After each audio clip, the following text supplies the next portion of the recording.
last weekend.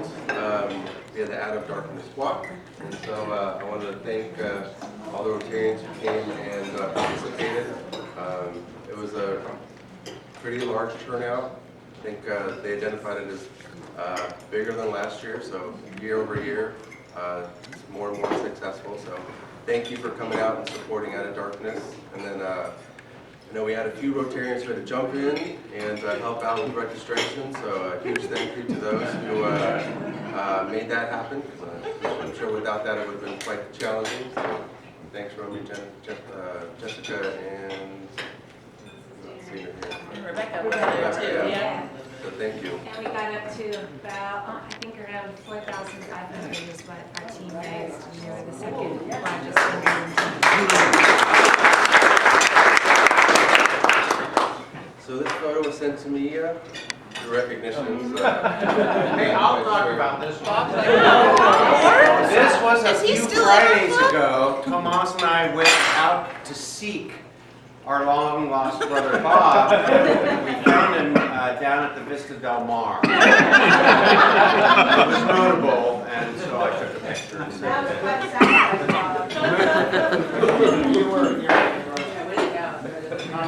right, and it was a Friday. Did I put that up? Yeah, but he wasn't there that morning. Dustin, welcome back. Hey, thanks. Yeah. How was that? It was Stand up. stand up. It was intense. It was 3.5 days of 7:30 a.m. to 8:30 p.m. And your schedule was pretty much regimented with little 10-minute breaks in between to get from one breakout session to the next. And even during the breakfast, lunch, and dinners, you were giving speeches and analyzing speeches and being judged. So. In a good way, but it's a lot to take in all at once. And then after NAPS was so for those of you that don't know what it is, it's the Governor Nominee Training Seminar, which was held this year in Denver. So we shrunk zones. Our zone expanded. We're zone 27 now. So it was zone 26 and zone 27, which goes from essentially Hawaii to Colorado, down into the very top of Texas, and then up to Victoria and a little bit in Canada right there on the west coast. So there's about 30 governors. There's 29 there. One unfortunately couldn't make it. And then in the middle there is Duarte Solari. She's the international zone director, and then next to her is Jerry Fujimori, who was our actual NATS organizer, and then Vicky Police will be the director next year, international. So they're right there in the middle of them. That's the class. So we all got to know each other, and it was fun. It was a fun time, and there's a lot to learn. I didn't think it would be so much. We could have been there for another month, to be honest, and still, cut into it. That's me and Sandy. She's the BGN from Hawaii, which is all the islands. So we had a lot of fun together. And then we named our class the Governor All Stars, and so we all, we got 36 baseballs, and we all signed them all, and we handed them out to our directors, and we each had one as a souvenir. So that was pretty cool. And then the tail end of that was the Zone Institute, which is when all the past district governors, current, and then elects and nominees come together, and they meet with their class and have dinner, and there's breakout sessions, and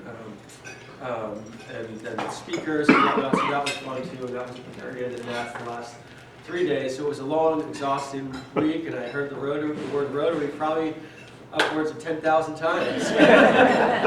but it was great, and I can't imagine doing that spot, which most of the world, on the West Coast, we have a really, really great training regimen, but a lot of the world doesn't.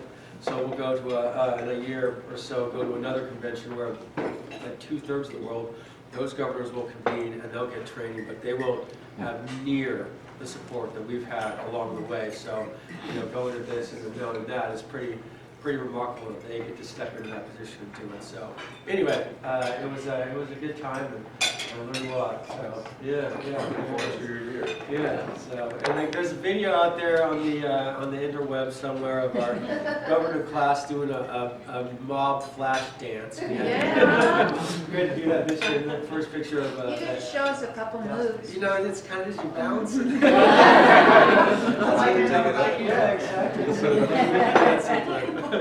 But anyway, that was fun. So maybe if you find it, yeah, that's what we're doing. Yeah. Thank you. Thanks.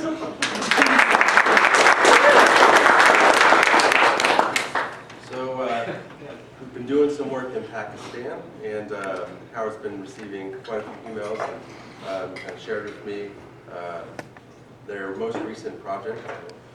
You want to share with the club what's happening there? Yes, remember that we've been funding projects in Pakistan for several years. We started out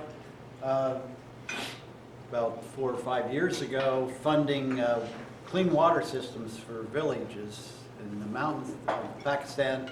This is in the Swat Valley, which originally was an independent kingdom, but Pakistan took it over, and they haven't been administering it very much. They've been neglecting it, and so the Taliban was able to actually get into the Swat Valley, but eventually they were driven out.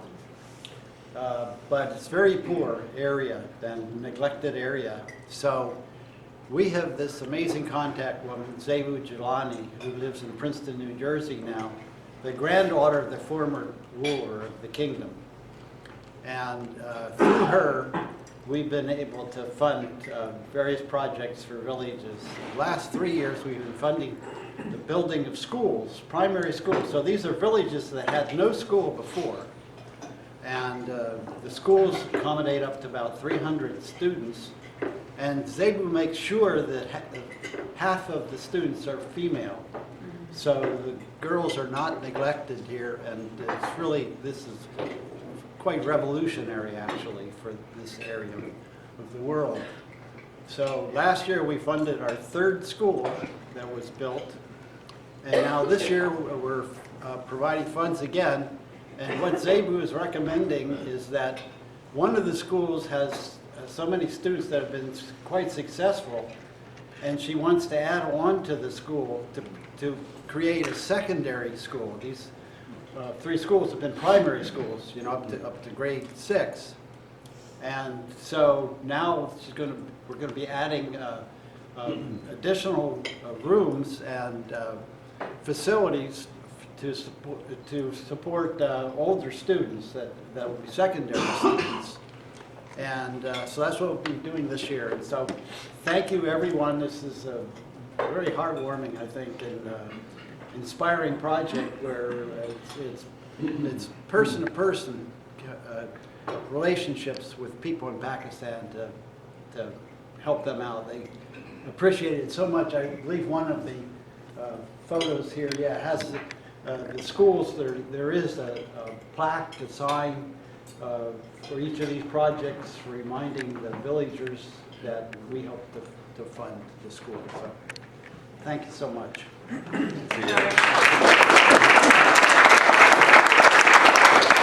Any writing up there, it does say Rotary Club Arcade Center. So a few announcements.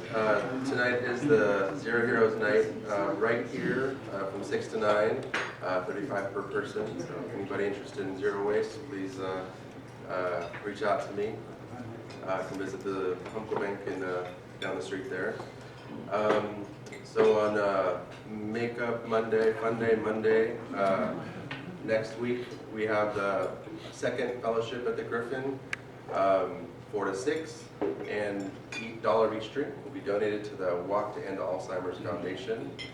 I realized I didn't put a slide up for this, but the very next day is the board meeting on the 17th from 7 to 8 at Umpqua Bank. So if you need to make a board meeting for your blue badge or you're interested in hearing what's going on, come visit us.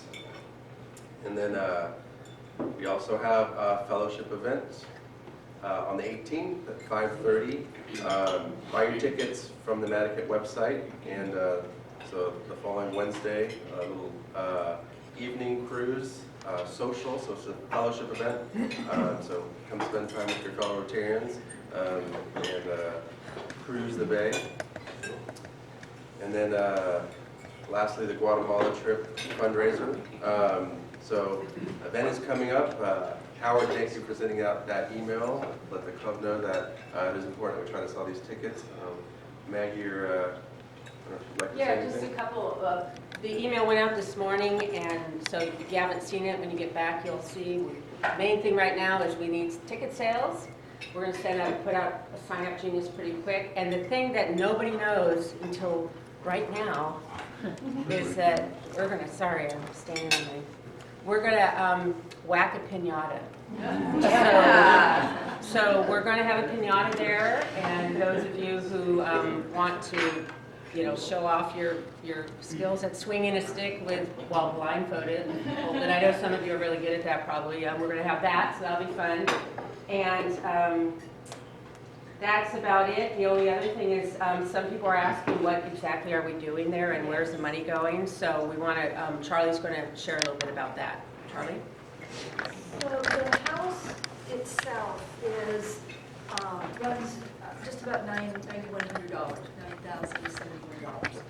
And that includes reinforced, all the materials for reinforced, rebar reinforced foundation, concrete foundation, 20 by 24 foot structure, roof, wiring, 3 internal rooms, windows in every room. And it's all treated wood, and the structure is such because there's volcanoes and there's so much activity with earthquakes and whatnot. It has to withstand all of that environmental impact. So and you can see it there. So the funds, the $9,100 goes strictly to pay for the funds, strictly pay for the materials, and then also to have a couple of contractors available for us. The $212 per person covers in-country housing, transportation, and food. And that's $212 per person per day, which is, when you start to think about hotels and transportation and back and forth and all that, that's actually pretty reasonable. The current fundraising activities that we've been doing with the money that our committee rolled over from last year's budget. Right now, we are very, very close to covering the $9,100 for the house. We still have a little ways to go, and then all of the funds, any funds that are earned after that will go toward our group's housing costs. And then, of course, everybody is paying for their own transportation to get there. Does that, with their other questions, does that help? Who receives the clarify? house? The woman of the family receives the house. And that's done specifically regardless of the land is owned by a family member. If it's passed down, like if you have children, you split your land up. Whatever size it is, you split it up evenly amongst your children. And that's been going on since, thousands of years, generations because these are all Mayan descendants. And you'll have an entire side of a mountain that everyone there is related in some way. And this family that we built for, their family had a strip that was, I would say, maybe 100, 120 feet wide, and then they terraced it. It was on the side of a mountain, and they terraced it. And this is all done by hand. So each plot, if you will, was about 80 by 100, maybe 80 by 60, depending on where. And it, like I said, it doesn't matter if it's the husband's family that had the land or the wife's family. The house is given to the women. And they do that specifically because 99.99% of the time, women will stay on the family, with their children on the family property and raise those children.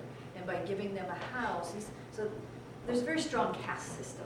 I'm sorry, this is a little bit more than you guys probably want to know. Very strong caste system in Guatemala, and these folks are in the lowest caste. And by giving them a house, they actually are now considered several caste rungs higher than they were, and that gives them access to health care and at all.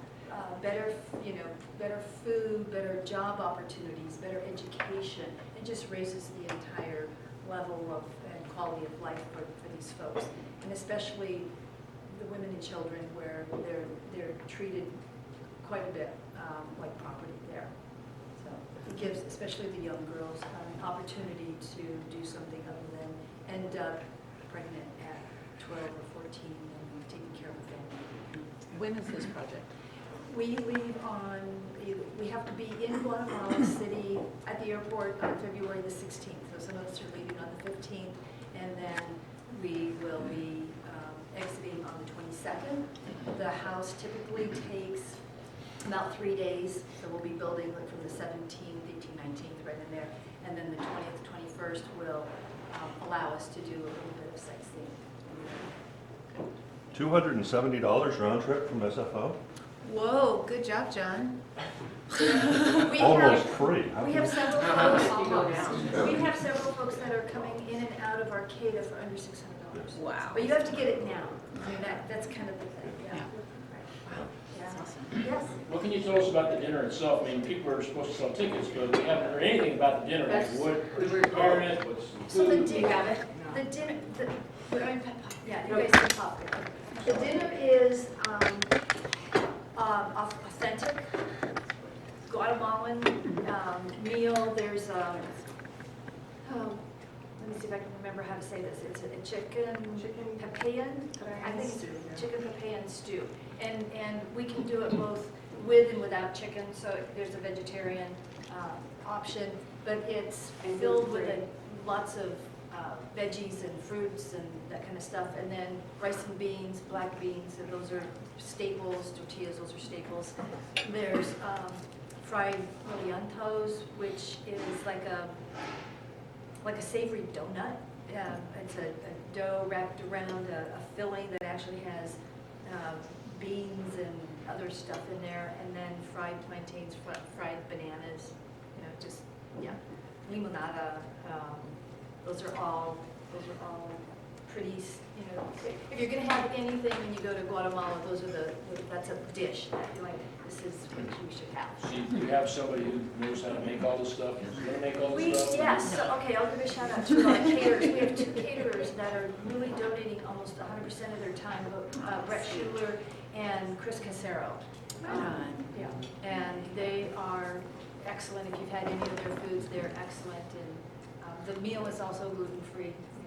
Yeah. And this is a great opportunity as a club fundraiser, because normally you're told you have to sell 10 tickets or something for events, and you have to bring all this money for a raffle. And all we're asking for you guys to do is like sell 2 to 4 tickets. We've already got the silent auction items taken care of by some of the club members who have volunteered. So right now it's just, and for me it's really important. I'm not going to go, but I know for some of the people who are going, this is a little out of their price range to be able to do all this trip, but they're going on a really important trip, and some of the younger members that we have who are going from some of the other clubs as well. And, to raise that money to help make it possible for them to have this experience, I think is so important. So I really, we're talking about such a little bit, comparatively speaking, coming out of our own pockets to help these folks go. And we're going to put them to work. It's not like it's not a vacation. They're going to work really hard. So whatever we can do to support them would be really awesome. Part of the dinner, Craig, you'll get really beer and wine, so we'll do tickets. Either 1 or 2, I don't recall you guys. Do you remember? We're going to give them 1, but if we like you, you'll probably get 2. Or if you're, volunteer. Try to make money. That's right. Yeah, that's great, thank you. Yeah, I wanted to share that some of the photos from Charlie's previous presentation takes a huge team to pour the foundation, put the walls up, and then put the finishing touches, and have an amazing after compared to what their current situation is. It's such a big difference in their lives. So your support is greatly appreciated. So.